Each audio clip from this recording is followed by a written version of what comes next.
I am no dating expert by any stretch of the imagination. However, I've been on enough for me to notice a few things, a few key pointers, if you will. I can tell you that most dudes put on cologne that smells nothing like they naturally do. I can tell you that most people don't bathe as much as they do while dating you. I can tell you that most women that you run into probably think that you're an idiot until you prove them wrong. Most of them don't feel comfortable enough to be around you by themselves, so you always see either friend A or friends as in plural. But the most important thing that I've always picked up on is whenever you go out with someone, you never get the actual person you're supposed to be with. It doesn't matter how much you've spoken to them, how much you've texted, how much you DM'd them, how much you hit them up on Instagram, how many pictures you've seen. You don't know the person you're going to get into.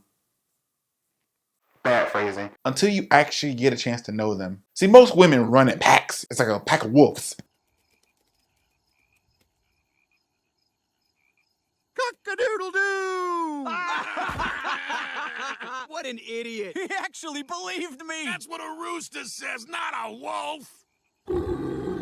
And they're always in like key corners of the room where they're not actually all together, but they're all like in corners. Kind of like a stakeout to see which motherfucker's gonna be the one to come and interrupt the good vibes. And you don't want to be the one to interrupt the good vibes. So unless you know which one to point out, you gotta be able to identify the Rugrats. Right. That's why we're here, right? See, I was young once.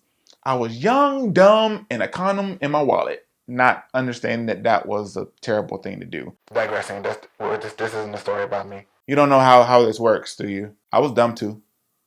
I was 25 once. It's Levin. Yeah. They don't speak to me unless your tone nice. Like my liquor brown and chased with no ice. Okay, maybe just a cube or two. Hennessy's the usual. Lemon squeeze around the rim, but tonight needed suitable. Gold slugs in a tailored suit. Gold nut, pinky finger. Ooh, you try to show fake love, but we ain't immune. So we show. For those of you who don't understand, whenever you approach a woman, you're gonna run into one of two situations. You don't know which one is the driver. You don't know which one is the important one. You don't know which one is the one you need to be nice to. They don't care. See, most of the time, if you go out, depending on the settings, they have no interest in you or what you are about to bring. They don't need the dick. That's why they went out with their friends. But we don't know that. See, we're stupid enough to think that we show up, bitch, I'm great attitude, and we think that you're gonna be interested if we give you the right approach, when in reality, we don't know that every system of women run the Rugrat system. Peep this. So imagine a car, and the driver is always Tommy. Tommy's the one that's adventurous, the one that says, hey guys, let's do this. You wanna be a big sister? Then go up that tree and bring Jackie back! Oh, that is one mad baby. Then on the passenger side and behind the person in the passenger seat is gonna be Phil and Lil. It doesn't matter what order it is, because those are usually the two that's usually down for whatever sounds like a good time. Or maybe he says, well, this will surprise Chucky, alright. Dad, what do you mean? Well, Dad is from your seat for a long time. Like forever. Sometimes they give you impactful inputs, but most of the time they're the fun ones. But the one that's behind the driver, the one that you can't seem to escape, is Chucky. The one that the driver always sees when they look in the rear view. Why are they behind the driver? Because that's the best position to be the backseat driver. I'm telling you, Tommy, that Sad is a bad guy. He's always watching you, keeping track of everything you do. And then, in the middle of the night, he breaks into your house with a big bag full of who knows what. But Chucky, he's got presents in that bag. Oh, sure, that's what he wants you to think. Chucky's the representative. And I don't think that we realize that while we're young, dumb, and stupid. Or sometimes you realize that and you just go in blindly anyways, thinking that because you got a hard dick that they want it. I gotta stop talking like this. The reason why you need to identify which one of the group is Chucky is because that's gonna be the one that's saying the key lines that we used to love Chucky saying in the show. Are you sure that's a good idea? I don't know about this, you guys. Are you positive that drink is really for free? How come they didn't give it to all of us if he's such a gentleman?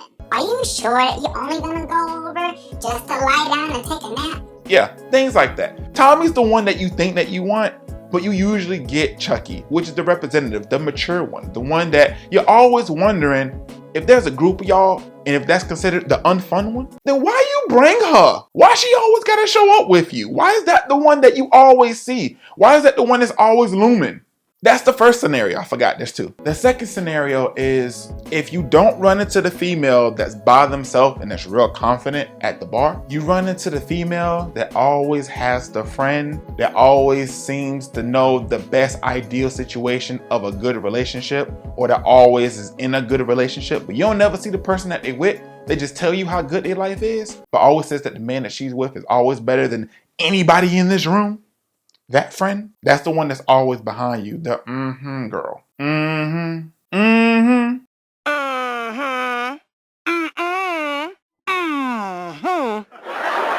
don't think that we picked up that you don't get what you actually pay for. Oh, we're not gonna act like that you don't actually pay for the experience. See, I used to think that whenever I was around young ladies, I'm gonna just say that, I'm not gonna say hoes, but hoes. I always assumed that because I was a good guy that they would feed off of that and that I didn't need to be anybody else other than myself. Not knowing that every dude that ended up taking them home was the dude that they complained about being the worst baby daddy ever. Well, I'm just sitting here like, what?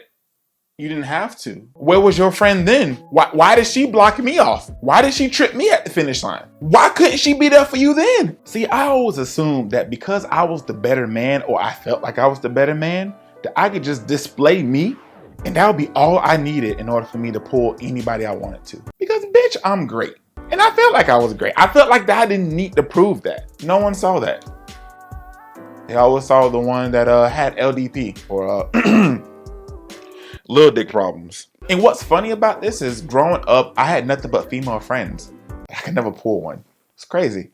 But because I had female friends, I understood that the way that I was thinking and the way that I saw women, I thought that was real far-fetched. But then I slowly started to pick up, even in the female's mind, they think like the Rugrats too. See, the one that always wants to push themselves to go for the guy that they believe that's the right one for them, they always have that hating ass friend in their head saying that, you know what, maybe that's not the one that you need to be with. Maybe that's not the person for you. Girl, you really gonna trust him with all that? You really feel like he's gonna be there for you? You really feel like he's gonna be there for all your kids? So why don't you go on over there, go holler at Leroy. Let me not say that part. I don't mean that. The one thing I realize is that most women run into the mental fortitude of dealing with the Rugrats in their head. See, they always want to go after the person who they think is the person for them, but in actuality, they go with the comfort zone. You never get Tommy. That's the person that's always unapproachable. You never get the Tommy of the group. You usually run into Chucky, but you don't want to talk to Chucky, so therefore Chucky tells everybody, bitch, it's time to go. What you really should be aiming for is for Phil and Lil. That's the truth. You shouldn't even be looking for Tommy. Tommy doesn't exist. The only people who exist in the car is the people who are driving it that's not behind the wheel. Tommy is the ideal person. Tommy's the one that you feel like you should get. You see Tommy in front. But Tommy's not the one that does anything. Tommy ain't got no shoes. Everyone wants the truth, but the truth is that you can't handle the truth. None of us can, because men have very, very, very shallow egos. And most things kind of offend us. We just don't say it very well. So a lot of us don't deal with rejection, and in return, we just turn into bitch, fuck them. When in reality, you're like, please love me. I watched a lot of cartoons growing up, and I let that bleed into a lot of my personality now when I really shouldn't. But overall, it's kind of right. A lot of us would love to believe that you have the bravado to just approach any situation and deal with any type of difficult occurrence. But truth is that we all should be looking for Phil and Lil. They're everywhere. We just don't want that because we're built up in a society that you always want the best instead of what's best for you. So don't be the person that's always looking for the grass on the other side of the fence. Because once when you get over there, you're going to realize that the side that you was just on was just as good. But now you're stuck over here. Now you can't go home. Now you're looking at a version of a female that looks like a foot. So before you put yourself in a situation you can't walk away from, please understand this. If you're going to date somebody, just know how to identify the actual issues, even if it's one of them or all of them. Don't go for Tommy. Tommy don't exist. And if you run into a pack of women that you feel like that you're looking at Tommy, they're really Angelica.